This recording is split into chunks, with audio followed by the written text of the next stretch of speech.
Evo nas ljudi, dobar dan svima. Tu nam je u gostima naša Maja, eno maše vam svima. Maja, čao, drago mi je da si tu sa nama. Mi smo evo, baš sad ćaskamo pre nego što smo počeli ovaj snimak, kako se mnogo dopada to što radiš i to o čemu pričaš našim pacijentima, što ovim aktuelnim, što ovim potencijalnim. Pa smo pomislili kako je dobro da te još malo dovučemo kod nas i da malo pričamo o tome šta to ti sve radiš, kako radiš i tako, i da to možda bude neka serija snimaka, a ovo da bude neki prvi intervju. Kako si, Maja? Odlično, jako mi je drago pričati s tobom, prenijeti stvari koje radim i koje znam, koje sam naučila, što kroz školu, što kroz iskustvo, upravo u radu sa ljudima. Tako da veseli me i zahvalna sam na ovoj mogućnosti i nadam se da ćemo prenijeti i sada i u narednim nekakvim intervjuima i prilikama sve što ljude u biti bude interesiralo. Eto. Ja sam potpuno sigurna da hoćemo.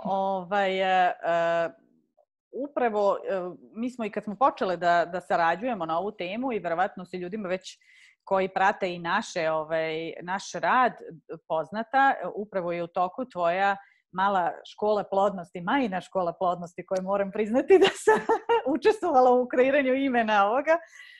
I evo, baš sutra izlazi drugi deo, drugi snimak, odnosno drugi deo tvoje školice, druga lekcija, kako da je nazovemo. Pa sam htjela upravo zbog toga i da malo još se pozabavimo ovom pričom konkretno za klijente. Ti inače i radiš sa klijentima koji se bore sa infertilitetom, je li tako, Maja? Tako je. Zapravo ljudi do mene dolaze primarno oni koji imaju želju za bebom, ali iz raznih razloga nisu uspijevali to postići. Bilo da se radi o prirodnom putu do začeća ili je to medicinski potpomognuta oplodnja. Kada mi dođu sa tim ciljem, nerijetko se zapravo vraćamo korak unatrag, zato što često imamo endometrioze, sindrom policističnih jajnika, nekakve stvari koje u biti nisu primarno problem začeća, nego su primarno problem zdravlja te osobe koja se javila. Bilo da je ženska ili da je muška. Da, naravno. Može se dogoditi da se par javi, na putu je do bebe, ne događa se, nalazi su uredni, prirodno ne ide, probali su i IVF, pa to nije imalo uspjeha, da bismo na kraju, da bi se ispostavilo u biti da nekakve osnovne biološke potrebe i životne navike nisu posložene, da osobe nisu, kako bih rekla, ukupno zdrave do te mjere da bi bile vitalne i opuštene dovoljno u tom nestresnom raspoloženju i modusu da bi se reprodukcija po nekakvoj prirodnoj liniji i spontano događala. Onda, naravno, bavimo se i utjecajem prehrane i načina života kod žena na menstrualni ciklus, pa nekad tu zaglibimo koji mjesec.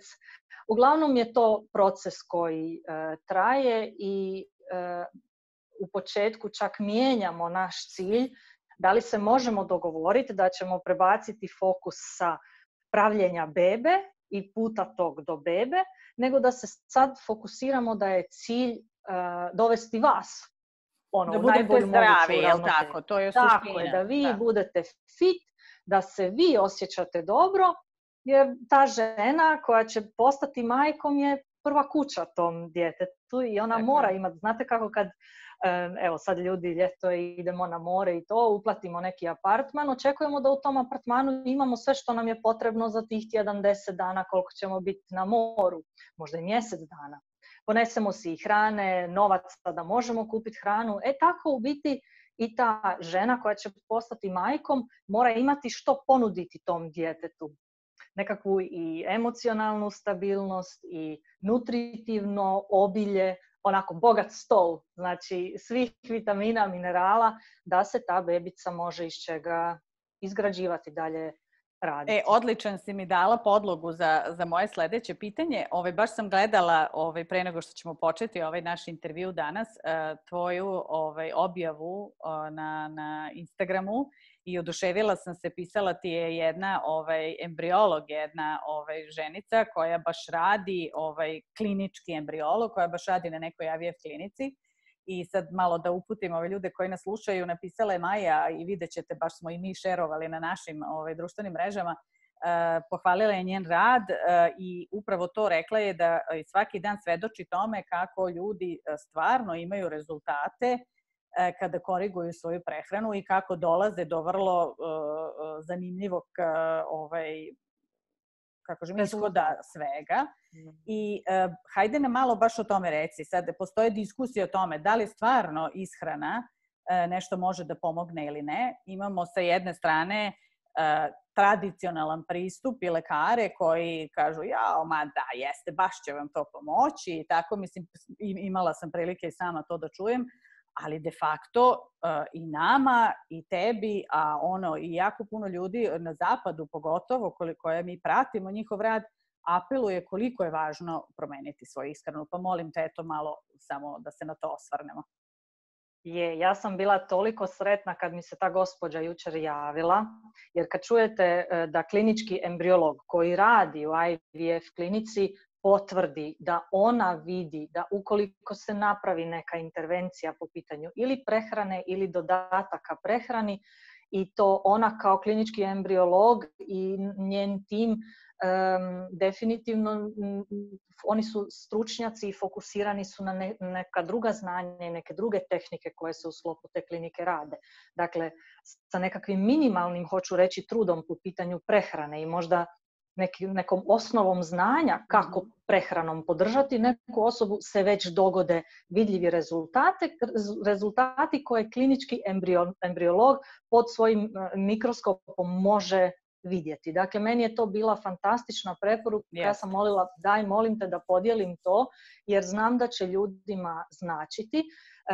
Kad ja kao nutricionistica pričam o tome, da, nutricionizam je popularan, svi pričaju nešto o hrani, kao, mislim, prazne, puste priče, jer doktor nam je rekao da to nema nikakve veze.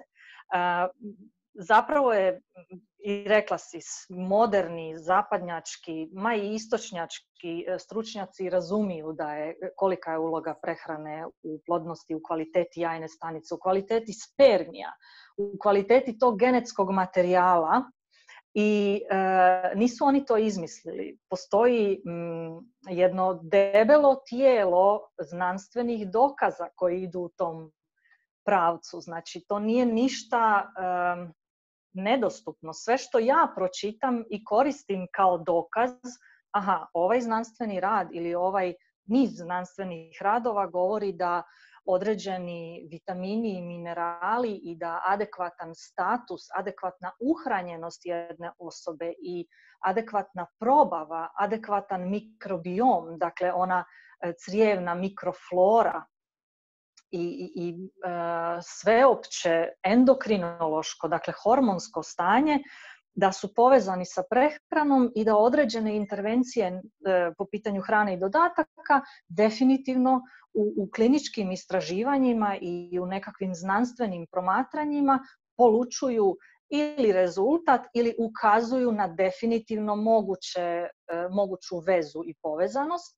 I to debelo tijelo takvih znanstvenih dokaza je tamo, postoji. Dakle, ja se na njih referiram u svom radu, jer je uvijek lakše preporučiti nekome nešto zašto ti je znanost dala backup i da si siguran da ćeš, mislim, jer ja kao nutricionist nekome trebam reći, vidi, kupi ovih 2, 3, 5 suplemenata i to koristi, ali ti suplementi koštaju. Ta osoba želi znati da će ti suplementi dati rezultat. I isto tako ja se ne želim kockati sa svojom reputacijom da preporučim nešto, da neko potroši novce, a da nakon mjesec ili 2 dana nema rezultata. Tako da to je tamo problem. Ja vidim da je u tome što Mislim da kada moji klijenti, vaši pacijenti pitaju u klinici savjet o prehrani, mislim da pitaju krivu osobu.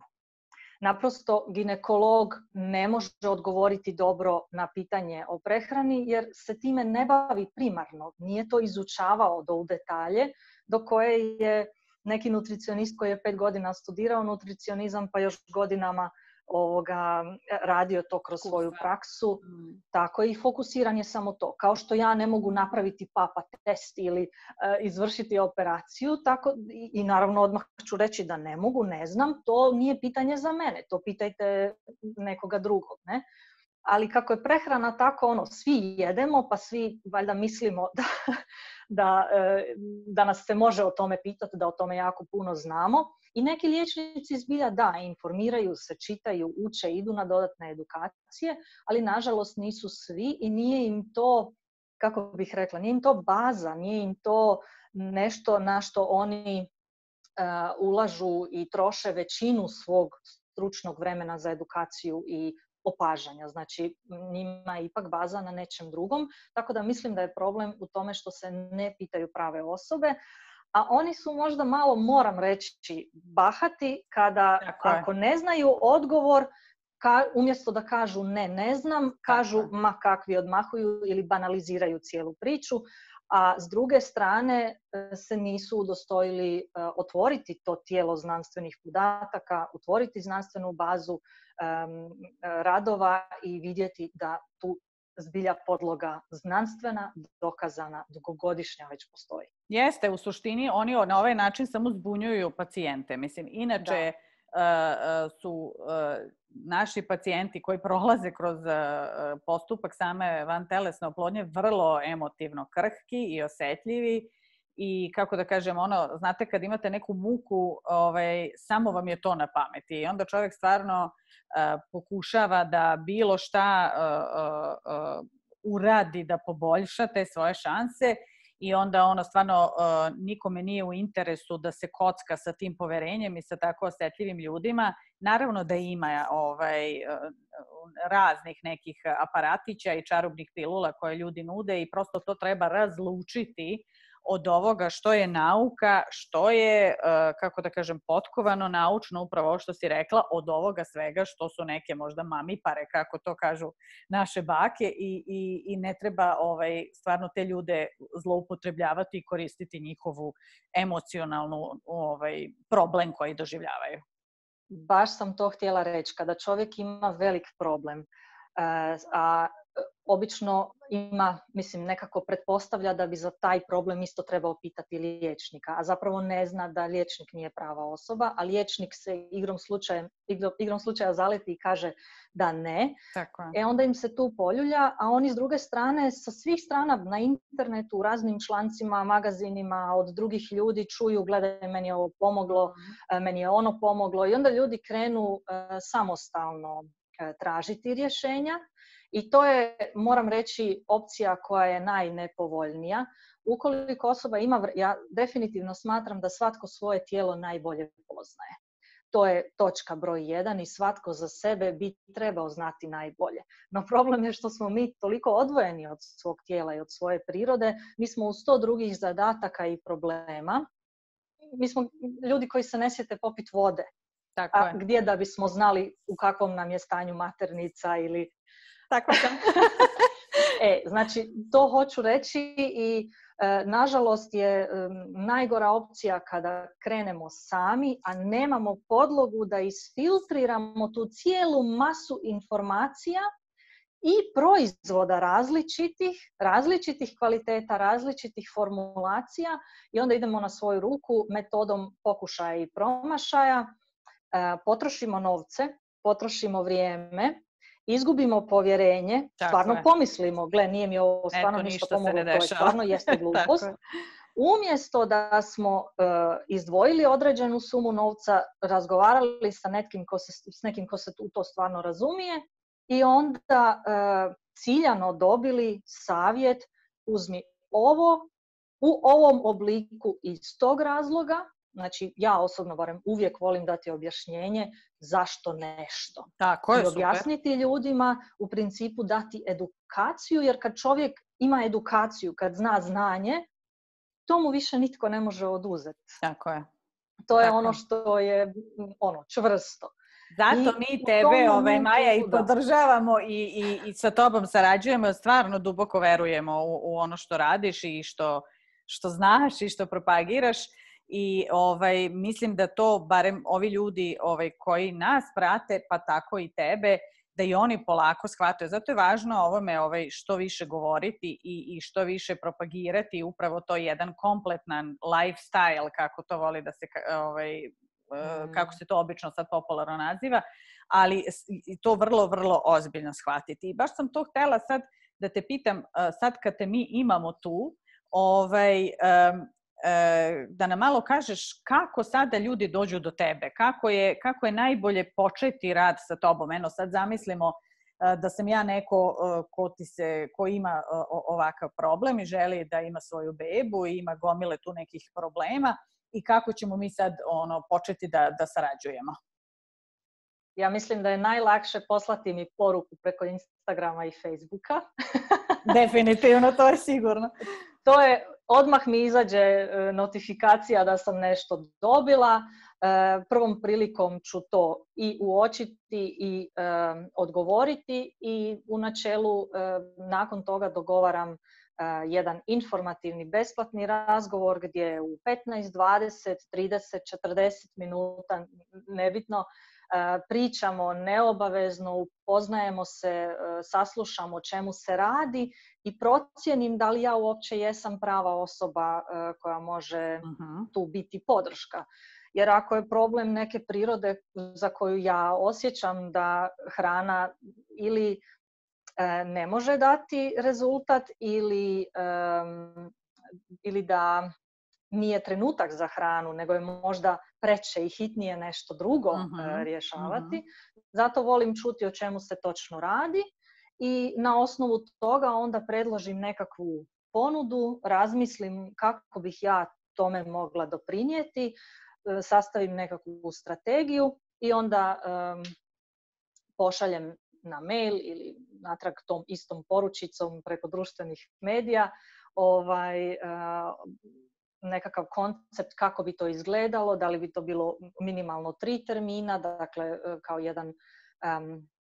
Ne volim raditi u pojedinačnim savjetovanjima jer mislim da se jednim terminom ne može ništa. Baš sam to htjela te pitam, kako uobičajeno to izgleda? Koliko ljudi vole da znaju koliko nešto traje, kada mogu očekivati prve rezultate? To je ono što ljude najviše zanima, pretpostavljam.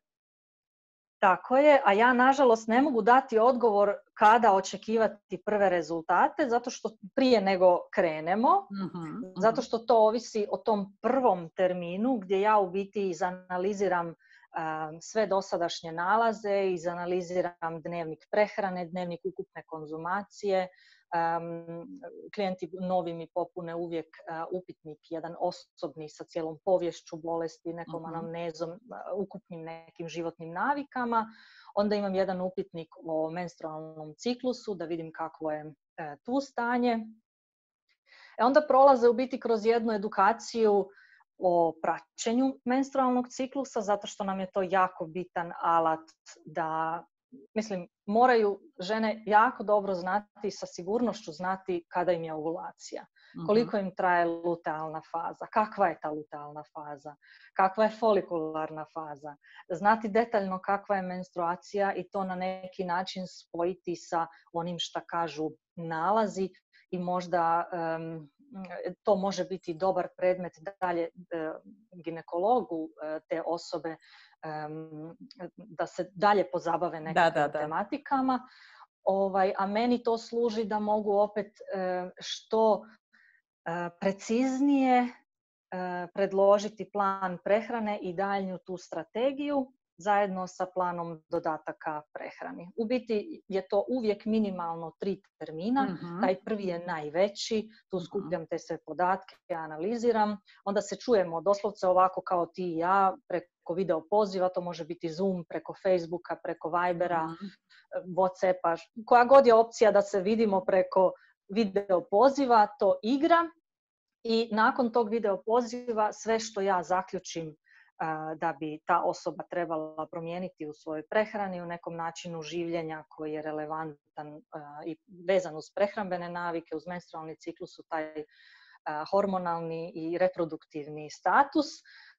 To sve napišem onako u jednom dokumentu, to nekad bude i do 7 stranica, cijeli onako elaborat jasnih i konkretnih uputa koje osobi ostaju zauvijek. Znači, super, na koje se osoba uvijek može vratiti.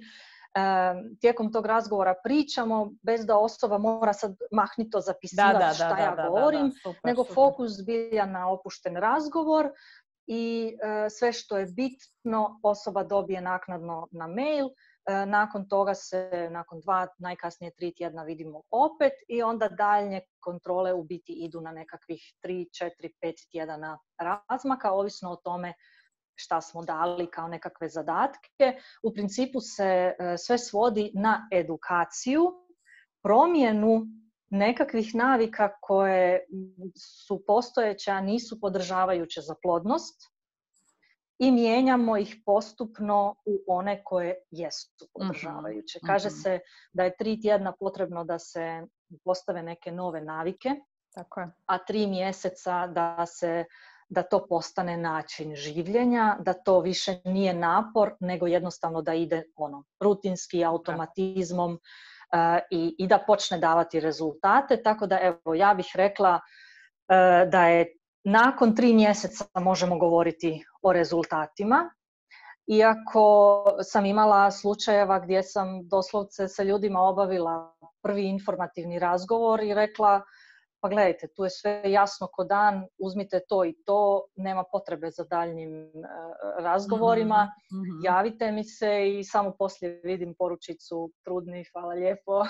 Divno, to sam baš htjela da te pitam, jel, znači, to, kako kažem, ti stvarno ljude napraviš trudnim, odnosno žene, stvarno žene uspeju prirodno da zatrudne posle rada sa tobom. Tako je. Sve odlično. Moje dosadašnje trudnoće definitivno i jesu iz prirodnih. Bravo.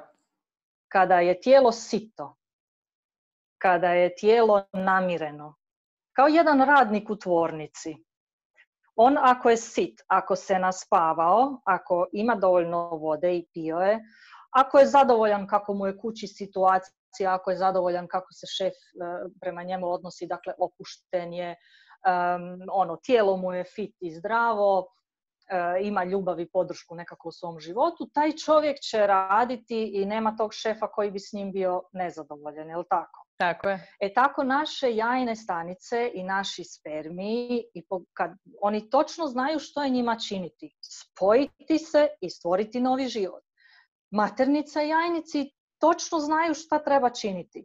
Oplođenu jajnu stanicu, dakle isproducirati jajnu stanicu, pustiti da se oplodi i ta maternica da stvori gnijezdo. Mi ne moramo ništa činiti da bi taj proces tekao. To je Bogom dan, božanski program.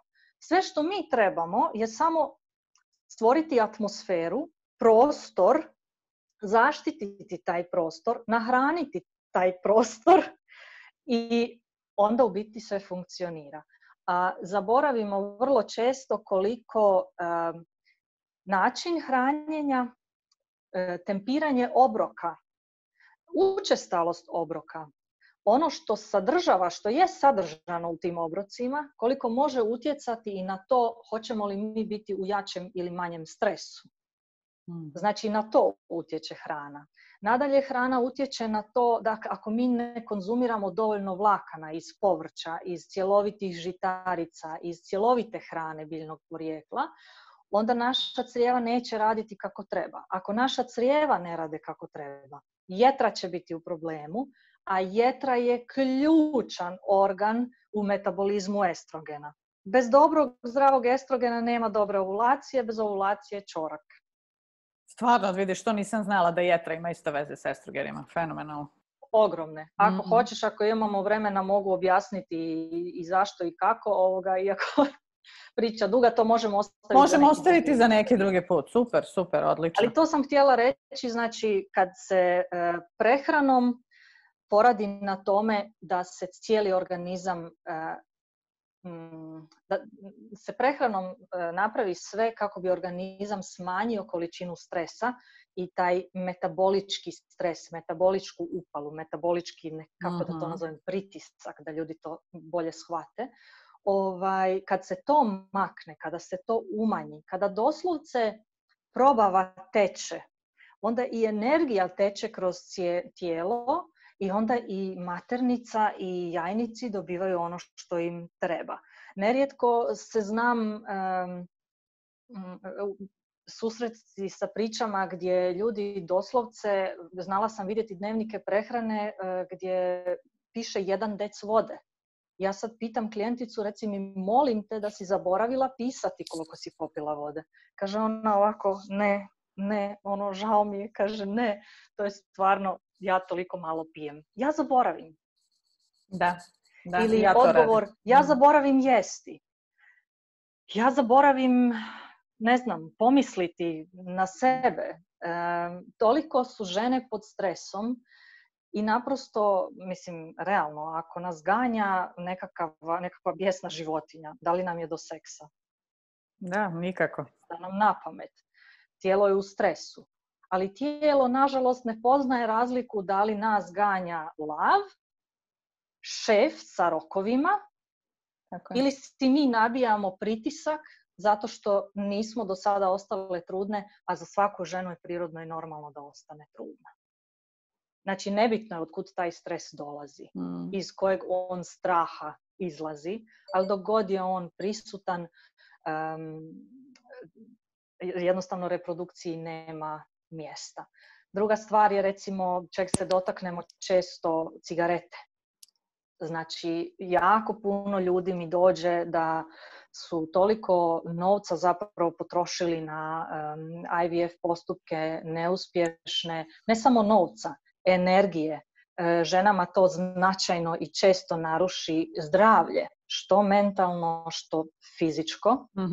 A nitko im nikada u principu nije rekao da puste tu cigaretu, nitko nikada nije pitao da li vi pijete vode, gospođo, da li vi uživate u tom seksu, da li ste vi opušteni, kako jedete. Mislim, nije na medicini da da lijek za lošu prehranu. Evo, samo ću to reći. To je toliko banalna stvar da je cijela kugla zemaljska zaboravila da je to bitno. Tako je, da zato mi propagiramo i taj, kako smo ga mi nazvali, holistički pristup. Možemo ga zvati bilo kako, ali je upravo to, taj celovit pristup je po meni suština. Ne možemo sad, suludo je, ljudi se uplaše se da će izgubiti vreme, da će izgubiti taj san o svojoj porodici i svom detetu i onda jako, po meni, brzo i ishitreno, pošto su do tada izgubili puno vremena čekajući i ne baveći se sobom i nekim problemom koji mi je možda ipak podsvesno negde staja u glavi i ipak nešto tu možda ne štima. Od straha suočavanja sa tim, ljudi to guraju pod tepih i onda kada krenu da rešavaju problem, onda ga rešavaju brže bolje i naravno da prisežu samo ovim tradicionalnim rešenjima, hormonima i dajte da mi što pre to probamo. I još više u stvari sebi nabijaju taj stres i to sve što ih inače mori. I mislim da samo treba ljudima upravo to pričati, da shvate koliko je važno. Čak i što ti kažeš, i ako idu na vantelesno, nema veze, mislim, prosto neki ljudi i moraju da idu, ali dajte sve od sebe. I muškarac i žena jednako, dajte sve od sebe i uzmite i promenite kada se pripremate za program, jer inače priprema za program traje minimum neka 2-3 meseca. Tu sad ljudi prolaze i neke pretrage od druge lekarske i krvne analize i sve. Još kad putuje inostranstvo, to inače prosto mora toliko da traje. Dajte, onda iskoristite priliku kad već znaš da ideš i da putuješ i da ćeš imati, ne znam, IVF za 2-3-4 meseca. Hajde onda uključi to i prosto daj sve od sebe, daj da sad ovo bude, da znam da sam mirna i da sam uradila sve što sam mogla da do bebe dođe. Imam jedan primjer. Može. Baš sam pred 2 dana s njima razgovarala. To su mi klijenti, ja kažem, stari 2 mjeseca svega. Dakle, tek 2 mjeseca radimo skupa i radimo mi prehranu i ona naravno u razgovoru je sa ginekologicom i prati ultrazvukom i ovom fertility awareness metodom menstrualni ciklus i 5 godina su na putu do bebe i do sada nije dolazilo do trudnoće. Ono što se sada dogodilo, ona jutros šalje poruku, Majo, ginekologica je rekla da žena ima sindrom policističnih jajnika i nikako, jako je teško uloviti ovulaciju. I zato i prati ultrazvučno kod ginekologice. I kaže, ginekologica mi je sada rekla da mi je ovulacija nikad bolja. Kaže, dala mi je zeleno svjetlo da idemo u odnos i nije bila, kaže, nimalo oduševljena kad sam joj rekla da si mi ti rekla da se suzdržimo. Ja rekao, suzdrži se, molim te, još malo, zato što će takvih ovulacija biti još puno. Sve boljih i boljih, jel da? Tako je. Znači, zato što je taman usred detoks procesa i ne želim da usred tog detoks procesa koji vidim da radi, jer inače ne bi bila dobra ovulacija. Znači, radi to, radi CBD ulje širokog spektra kako bi ju smirilo, rade neke druge stvari, naravno prehrana koju smo posložili. To je isto jedna ambiciozna žena koja je zaboravljala piti, koja je zaboravljala spavati, koja je zaboravljala jesti.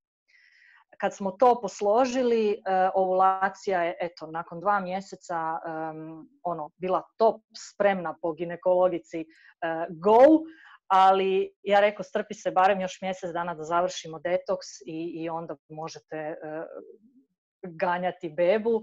Sad još uvijek ganjaj svoje zdravlje i misli o sebi.